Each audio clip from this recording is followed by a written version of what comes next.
নিতাকিচেন চেনেললৈ পুনৰ সকলোকে স্বাগতম জনালোঁ। আজি মই বনাবলৈ লৈছোঁ কঁঠালৰ আচাৰ। আচাৰ খাইতো সকলোৱে ভাল পায়। তাতে এতিয়া কঁঠালৰ সময় আৰু সকলোৱে কঁঠাল আনি চব্জি বনাইতো সকলোৱে খাইছে। কিন্তু আমি এই কেঁচা কঁঠাল যদি আচাৰ বনাই ৰাখি থওঁ তেতিয়া আমি বহু দিনলৈ খাব পাৰোঁ। কাৰণ সদায়তো আমি চব্জি খাব নোৱাৰোঁ, কাৰণ কঁঠাল যেতিয়া পকিব তেতিয়া আমি পকা কঁঠালহে খাব লাগিব। কিন্তু আমি যদি এই কঁঠাল আচাৰ বনাই থৈ দিওঁ তেতিয়া আমি আবতৰতো এই কঁঠালৰ আচাৰ খাব পাৰোঁ আৰু এই কঁঠালৰ আচাৰ খাবলৈ খুবেই ভাল লাগে। তেন্তে আহকচোন এই কঁঠালৰ আচাৰ কেনেকৈ বনাব পাৰি তাকে আজি আপোনালোকক দেখাব বিচাৰোঁ।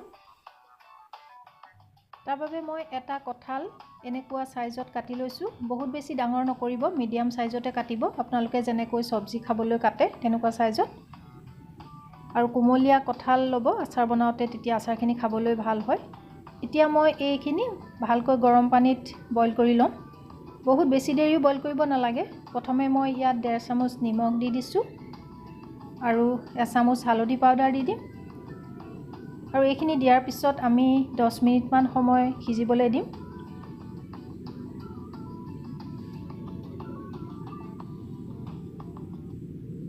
অকণমান চুই চাইছোঁ, অলপ সিজি গৈছে।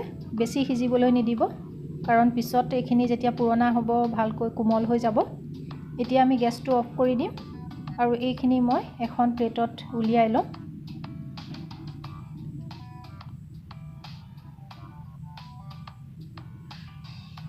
প্লেটখনত উলিওৱাৰ পিছত এইখিনি আমি এখন ট্ৰেত লৈ ল'ম আৰু ট্ৰেখনত ভালকৈ এনেকৈ মেলি দিব। আৰু মেলি দিয়াৰ পিছত এইখিনি ৰ'দত দিব লাগিব। ৰ'দত আপোনালোকে 2-3 ঘণ্টামান ৰ'দত দিব, যাতে ইয়াৰ গাত পানী লাগি নাথাকে। এয়া মই ৰ'দত দি থৈছোঁ। 3 ঘণ্টাৰ পিছত মই ৰ'দৰ পৰা লৈ আহিলোঁ। এতিয়া আহকচোন আচাৰৰ বাবে লগা মছলাখিনি চাই লওঁ। তাৰ বাবে মই এখন চামুচেৰে সকলো মছলাৰ জোখ কৰিম। এই চামুচখনেৰে মই 2 চামুচ লৈছোঁ চফ আৰু 1 চামুচ মই গোটা ধনিয়া লৈছোঁ, 1 চামুচ মই মিঠি গুটি লৈছোঁ আৰু 1 চামুচ জনি লৈছোঁ আৰু 1 চামুচ কালজিৰা লৈছোঁ। আৰু ৰঙৰ বাবে মই ৰঙা জলকীয়া গুড়ি লৈছোঁ 1 চামুচ, হালধি পাউডাৰ লৈছোঁ 1 চামুচ আৰু লৈছোঁ চেনি 1 চামুচ। আচাৰখিনি জ্বলা হ'বৰ বাবে মই শুকান জলকীয়া লৈছোঁ 4-5টামান লৈছোঁ। আপোনালোকে যদি বেছিকৈ জ্বলা খাবলৈ ভাল পায়, জ্বলা অলপ বেছিকৈ জলকীয়া দিব পাৰে। আৰু লৈছোঁ সৰিয়হৰ পৰিমাণটো মই অকণমান বেছিকৈ লৈছোঁ আৰু মই চামুচেৰে 4 চামুচ লৈছোঁ। আৰু এয়া নিমখ লৈ লৈছোঁ, নিমখ আমি আন্দাজমতে দিম। আৰু এয়া মিঠাতেল মই 1 কাপ লৈ লৈছোঁ। আৰু আমাক লাগিব, এইটো মই লৈছোঁ আমচুৰ পাউডাৰ। আপোনালোকে ড্ৰাই মেংগো পাউডাৰ বুলিও ক'ব পাৰে, বজাৰত এনেদৰে কিনিবলৈ পায়। আপোনালোকে এইটোৰ বদলি কেঁচা আমো পিহি দিব পাৰে। মই কেঁচা আম নাছিলে বাবে মই এই পাউডাৰটো ব্যৱহাৰ কৰিছোঁ। আচাৰখিনি ভাল হৈ থাকিবৰ বাবে আমি শেষত ভিনেগাৰ ব্যৱহাৰ কৰিম। এতিয়া আমি আচাৰত দিবলগীয়া যিখিনি মছলা সেইখিনি ভাজি ল'ম।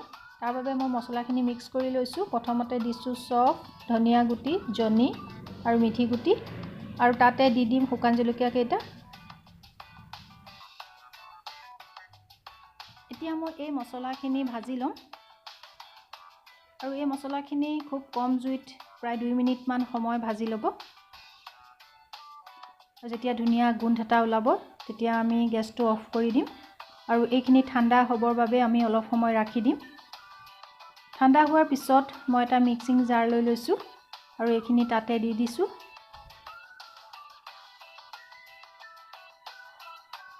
এতিয়া এই মছলাখিনিৰ লগতে মই ভালকৈ ধুই শুকুৱাই ৰখা সৰিয়হখিনি দি দিম।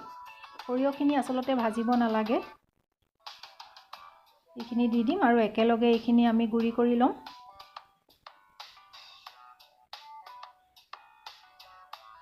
এইখিনি গুড়ি কৰা হৈ গৈছে। বহুত বেছি মিহি কৰিব নালাগে, ভিডিঅ'ত দেখুৱাৰ দৰে হ'লে হ'ব।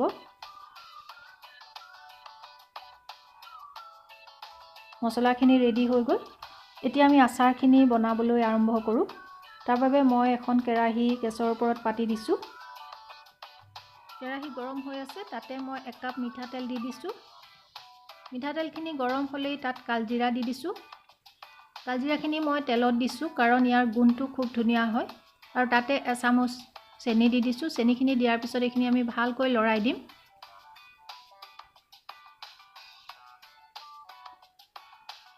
আৰু অলপ সময় লৰোৱাৰ পিছতে আমি শুকুৱাই ৰখা কঁঠালৰ পিচখিনি ইয়াতে দি দিম। গেছৰ ফ্লেমটো কমাই ৰাখিব, কাৰণ এইখিনি আমি অলপ সময় গেছৰ ওপৰতে ভাজিব লাগিব। তাতে দি দিছোঁ হালধি পাউডাৰ এচামুচ, ৰঙা জলকীয়া গুড়ি এচামুচ, আৰু যিখিনি মছলা আমি গুড়ি কৰি ৰাখিছিলোঁ সেইখিনি তাতে দি দিম। মছলাখিনি দিয়াৰ পিছত এইখিনি আমি ভালকৈ লৰাই দিম, যাতে কঁঠালৰ পিচখিনিত ভালকৈ মছলাখিনি মিক্স হৈ যায়।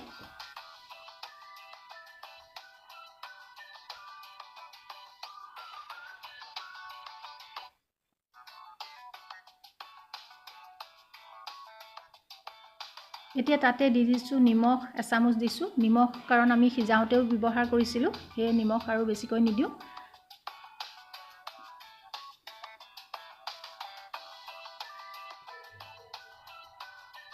এতিয়া মই ইয়াতে দি দিছোঁ মেংগ' পাউডাৰ 1.5 চামুচ।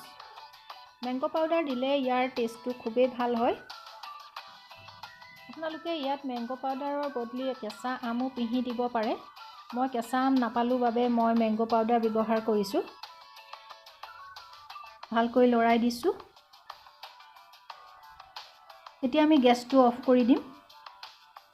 আৰু তাতে ভিনেগাৰ মই 3 চামুচমান দি দিছোঁ। ভিনেগাৰ দিলে এই আচাৰ বহু দিনলৈ ভাল হৈ থাকে। ভালকৈ মিক্স কৰি দিছোঁ।